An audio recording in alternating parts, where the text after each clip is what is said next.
We are back with another episode of Reading Funny News. Today's article comes from this app called Pocket. Here we have an article. It's called One Man's Mission to Make Video Games a Little Less White. I wonder if Dole's words were reversed. How would the public perceive that headline?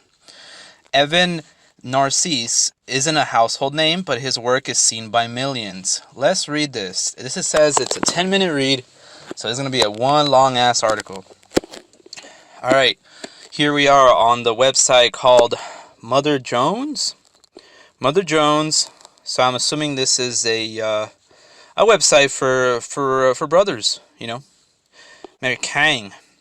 One man's mission to make video games a little less white. Even Evan Narcisse isn't a household name, but his work is seen by millions. By Jamal Michel, part of their May and June 2024 issue. So let's start here. They might not know his name, but millions of video gamers have encountered narrative designer Evan Narcisse. I can't say his last name. Excuse me. I'm gonna probably pronounce it wrong again. So Evan Narcisse handiwork in Marvel's Spider-Man Miles Morales, which showcases I'm sorry, I got a text. Which showcases more black and brown characters in its first few minutes than most popular games do in their entirety. The action-packed 2020 release opens on a Harlem street scene where our biracial... Why do you gotta be biracial, though? Gen Z hero, Miles is half black, half Puerto Rican. Makes the rounds before donning his Spidey suit and heading out with Peter Parker to protect locals against the evil. You know, usually Spider-Man would protect against these sort of... Roxxon corporations and its minions. I definitely brought my own lived experience and philosophical energy to the game, where they're fighting corporate encroachment, Narcisse told me. Yeah, fight the power. You know, I can't say that word, but power. But his coup de grace was the emotional ending. Amid apocalyptic rubble, an exhausted near-dead Miles has lost his mask, revealing his identity, his blackness. Well, he's like a black dude promoting black culture. Like, why are you gonna hold him accountable for that? Like, of course. To some grateful residents when they who then band together to shield him from the view of Prime TV news crew. What? He's like scared to be seen or something? I don't believe that. Who is he? The reporter asks a mirrorless Miles, knows from around. That guy, the mirrorless says, pausing a long beat. He's our Spider-Man? I mean, he's just asking, or he's just saying. The line is classic Narcisse, I'm sorry guys, whose writings have always struck me as bold, black, and sincere. So if it's black, it's sincere, with personal touches that resonate because as fellow Haitian American nerd, he's a fellow Haitian American nerd who revels in his roots. I see myself in them. Every morning I run a pick through my hair. It's important when I do this, it's still spongy and damp from the shower, he wrote. So he's telling us about his day-to-day routine when he showers and doing his hair. Why do we care about this? In the 2015 essay for the gaming blog Kotaku, after the picking out, patting down, and shaping are done, I always think to myself, God damn, I love being black. What if I would have said, God damn, I love being white? I wonder what would happen. When you're the butt of a joke, Narcisse wrote in an essay on the origins of the Black Panther character, your true self feels like a rumor no one wants to believe. That sensibility is sorely lacking in the video game world. So, yeah, man, there's racism in the video game world too, man. You can't be racist. What the heck, man? Narrative designers like Narcisse are to game developers what script doctors are to Hollywood production companies. We know who runs Hollywood. Idea surgeons who shape the dramatic events, story arcs, and obstacles a character encounters. They assess scripts for plot issues, inconsistencies, and missing elements, and work closely with their teams to fix oversights related to a character's circumstances and identity. Because it's very important to make sure you know his identity. What is his race? They're very, very concerned about the race and the identity.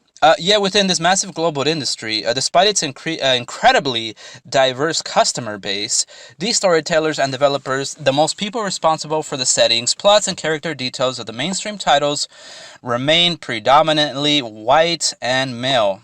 What's wrong with that? Narcisse, now 51, lives to remedy that. Oh, so he says he lives. This is what it says. It says he lives to remedy that. He's gonna. This is a problem. It's like it's a sickness. It's a sickness that the mainstream titles of video games remain predominantly white and male. It's actually a sickness because he says he's gonna remedy. Why do you need a remedy unless it's a sickness? He got his start as a culture journalist and a video game blogger like me, and has since blossomed. I'm not a video game blogger. This journalist is, and has since blossomed into a comics writer. I bet you they're great. Penning multiple books for DC and Marvel, including a Black Panther collab with Ta-Nehisi Coates. Game studio hire him as a consultant. Yeah, man, I'm gonna butcher these names. It's just gonna happen. As a story consultant on big releases like Marvel's Avengers and the Spider-Man franchise. He's even co-authored his own game. You know, I had a friend tell me I had a good friend tell me about all the biracial stuff in video games, and I don't really play video games as much anymore. I'm not a gamer, I guess. I don't fit. I shouldn't even be speaking, right? What do I know? Hang on. All right, I'm gonna continue here. Marvel's Avengers and the Spider-Man franchise. He's even co-authored his own game, the indie titles Dot's Home, which manages to unpack discriminatory housing policy while keeping players riveted. Huh. So in the game, he one of the themes is discriminatory housing policy. Narcisse most recently signed on as a senior writer with Brass Lion Entertainment, a studio tackling the demographic shortfall head on by creating original fictional universes that center on Black, brown, and other traditionally marginalized characters, cultures, and stories. His writing projects include an action RPG role-playing game, an RPG game he can't talk about yet, and a fictional narrative podcast called Corner Wolves, set in Harlem in the mid-1990s, the peak of the crack epidemic. So, you gotta glorify Okay. The time and place should be familiar enough. Narcisse was raised in Brooklyn, where his Haitian immigrant parents landed before he was born. One of his earliest memories is lying on the floor of the family's modest flat and his gangly twin brother and kid sister pressing their small feet against the wall and pretending to be Spider-Man. This is like every kid story. His parents split up when he was around 10, and his kid stayed and the kid stayed with their mom, who parented also. So, he was raised, single mother. It's, unfortunate.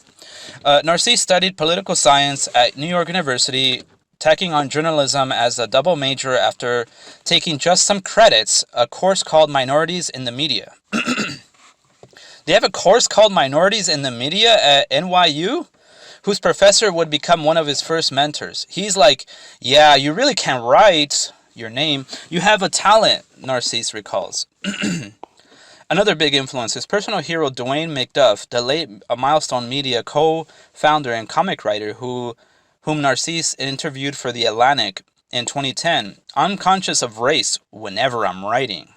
He's conscious of race whenever he's writing. By the way, guys, McDuffie told him, I don't think I can do a good job if I'm not paying attention to what's meaningful to people. He means to say to his people. And in American culture, not in American people.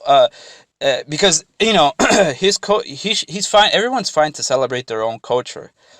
That is not American culture. And in American culture, there isn't anything that informs human interaction more than the idea of race.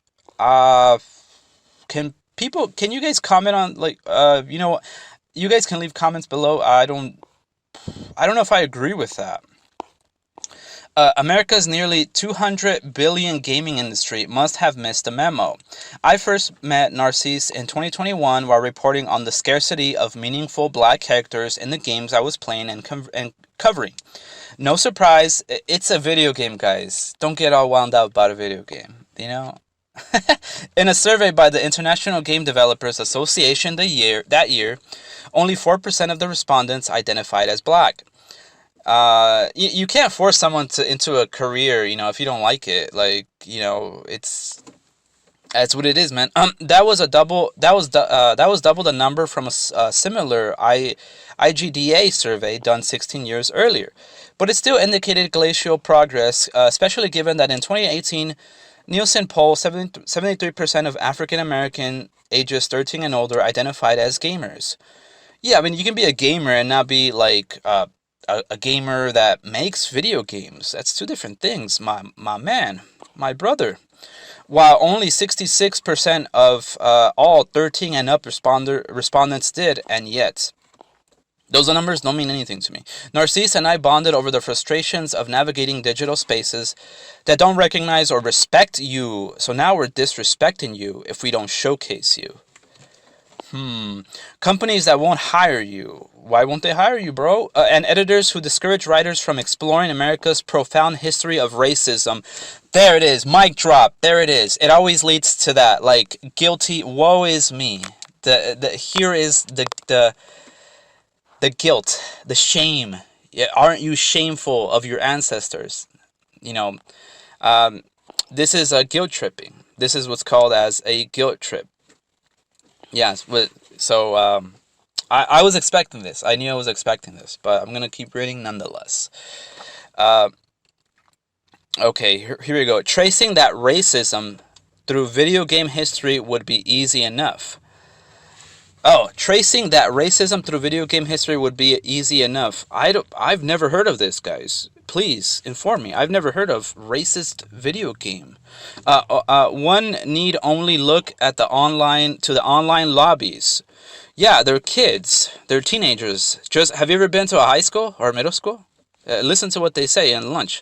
In 2009, Call of Duty Modern Warfare 2, pre-game spaces where players threw the N-word at you. Hey man, you soft. You soft, bro. No matter your ethnicity. Yeah, exactly. Everyone got the N-bomb. Or to all the player usernames containing some variation of it. And then there is the ongoing exclusion of black characters from mainstream titles. Fantasy and sci-fi gamers and developers in particular have resisted calls for change, sometimes citing historical accuracy as an excuse to maintain their overwhelmingly white worlds. This is some, R word against the whites. This is some there's some racism here against whites. On a recent Zoom, me in Mooresville, North Carolina, Narcisse in Austin, Texas, I watch as his black horn ring glasses materialize on my screen. His modest beard is slightly unkempt as always. I don't need a picture, man. I'm gonna kind of skip a little bit. A Gordon Parks photo of Stokely Carmichael clad in a black sweater with Black Panther Party logo. Do you guys know what the Black Panther Party logo? It's a rebellious group. I don't think you should be. Anyway, and the words freedom and justice hang on the wall. More like guilt and shame. Against another, atop a crowded bookcase, leans a blue framed poster of young John Coltrane. I don't know who that is. We commiserate a while, and then Narcisse rattles off some of his favorite Black Panther moments, and our conversation segues into a deeper talk about the conceptual frameworks of race in America. Oh, here we go again. Looking back at my career as a media professional and seeing the way that Haiti gets talked about in the media, I don't want to say the words, guys. It's a something hole. It is what it's bad there, man. You don't want to live there. Like, why don't you go? Like, he wouldn't want to live there. He wouldn't want to live there is what I'm trying to say. He wouldn't, or else he would. Because it seems like he has that opportunity. Right. Okay. So yeah, Haiti gets talked about in the media, and a deep gulf between that and my own experience as a child of immigrants. Bro, you soft. They sure seem set on understanding us only in one way, he says. I'm sorry, your people are so poor. Things are so rough there. Well, they are. It is. It is. Why is that the dominant idea? Because that's what's on our minds. Because, are you okay, bro? He adds, what it means to be Haitian Haitian versus what you and I know growing up inside that culture and history, pride, perseverance, creativity, we're always fighting uphill. Yeah, we're not denying that either. Yeah, true. Indeed, our motherland was the world's first free black republic, repelling Napoleon's armies in a long bloody war and declaring independence in 1804. How's it working out for you, bro? Haiti stood as a defiant rejoinder. That's been 200 years, rejoinder to the idea that black people were inferior. So did Wakanda. Isn't Wakanda a fictional place, though? It's not a real place, bro. I didn't believe myself to be inherently noble or a scientific genius like T'Challa. Never heard of her. Narcisse wrote in a 2018 essay for the gaming site Polygon. Sounds like a polyamorous to me. But he was a stranger in a strange land. Yep, that's what happens. If I go to Haiti, I'm gonna be a stranger in a strange land, and I won't be welcome there. Trust me. Um, don't trust me. You go there. Try it out. And I sometimes felt like that too. I suffered through all kinds of stereotype-centric jokes as a kid. We all do, bro. Because I was black, and they doubled in vigor when peers found out my mother was Haitian. Hey man, everyone goes through ridicule. It's like let it go. That was when you were a kid. You're an adult now. You gotta grow up sometime. When you're the butt of the joke, your true self feels like a rumor no one wants to believe. His work with Coetus and the Rise of Black Panther series required fleshing out Wakanda and its king into something greater than just a Jewish comic book icon Stan Lee and Jack Kirby envisioned when they created the character back in the 1960s. In his Polygon piece, Narcisse recalled how he felt upon discovering those original comics. Lee and Kirby's well-meaning efforts were clunky and embarrassing, he wrote, but they were gesturing in the right direction. Are you sure? That was enough for me.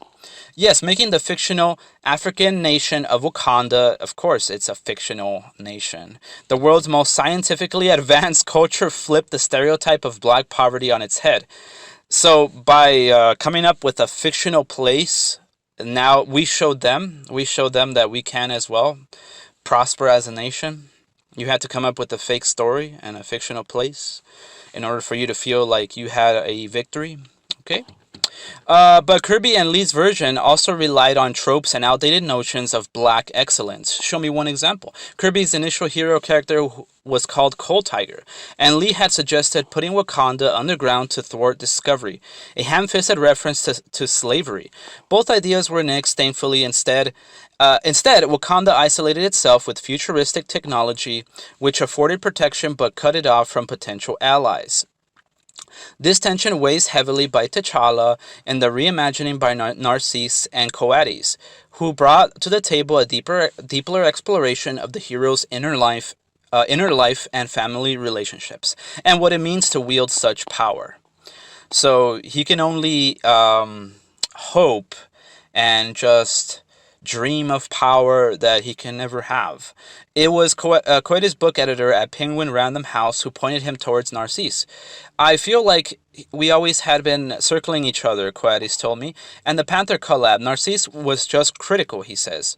Truth be told, it was 99% even. Their first issue hit the stands in Jan 2018, just a few weeks before Marvel Studios released director Ryan Coogler's blockbuster movie. Each was its own thing. Marvel's comics and film divisions are very independent, Narcisse explains. The fact that Rise and Black Panther both featured Killmonger on the similar arcs was a happy coincidence, which speaks to a black diasporic longing, in my opinion.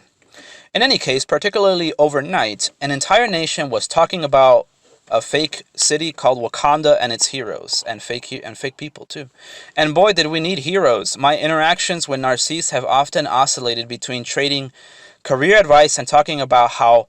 So this is what they talk about. They talk about their careers, and they talk about how black people keep persevering. So he talks about like, hey, we're doing good and stuff. Hey, good for you, brother. Late one evening last year, he made a voice memo. Narcisse is an insomniac, and sending these little recordings during the wee hours has become a habit. Hey, same here, bro. I found it in my email inbox the next morning. Groggy but curious, I hit play. Had been thinking about this his then 12-year-old daughter.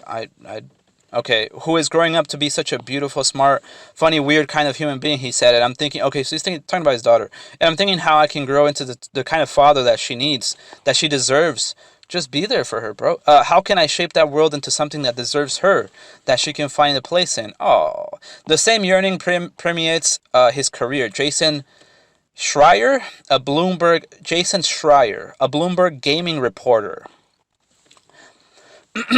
who worked with him at Kotaku, recalls how Narcisse stood his ground during the Gamergate uproar of 2014 and 2015, as women and other underrepresented groups pressed for inclusion in the industry and its products.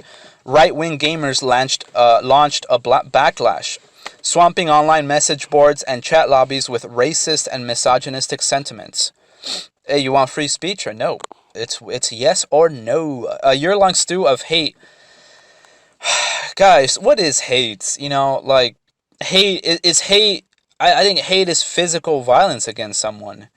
If you say mean things, I mean, sure, you're spreading mean, hateful words, but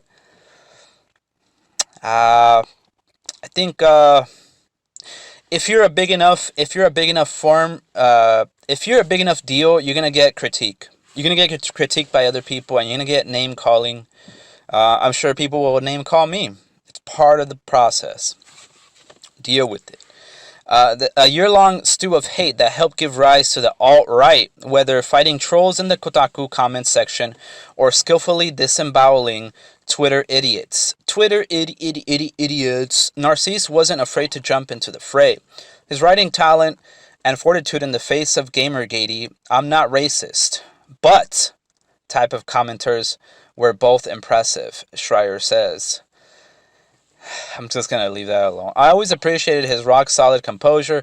Neil Jones, the indie developer behind Aerial Knight's We Never Yield, think classic Super Mario, but more stylized, and with a black hero, and a co-lead on Dot's Home, further credits Narcisse with championing necessary and distinctive stories. I wish more games that feature black characters had more than one or two black people working on them, Jones told me. You gotta raise those kids. And the creators of Dot's Home teamed up with Rise Home Stories Project, a group of multimedia storytellers and social justice activists looking to reimagine. It's always the social justice activists, isn't it? Looking to reimagine our relationship to land, home, and race. It's always about race with these people. Players guide Dot Hawkins, a young black woman living in her grandmother's home in modern Detroit, as she travels through time, navigating pivotal events in her family's past and present. So, like Back to the Future. Prior to the game's release, few observers could have anticipated how seamlessly housing injustice could be woven into the fabric of a 2D point-and-click narrative. So it's about, like, the main theme is about housing injustice.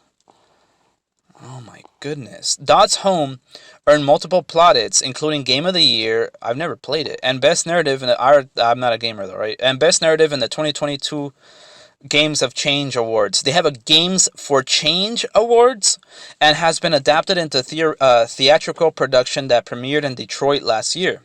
It's a really simple game in terms of the mechanics and the architecture, but it stands out because it lets you use a series of interactive systems to talk about this experience of home finding for black people. This game is about finding homes for black people. He said some bad words there. He said some more bad words there. I'm not going to say them. So some pushback is inevitable. Just don't buy it. In our conversations of late, Narcisse and I have touched on how bleak things sometimes feel to us. Aww. As the conservative echo chamber attempts to eviscerate overtly black through thought and art, education, film, literature, and of course politics.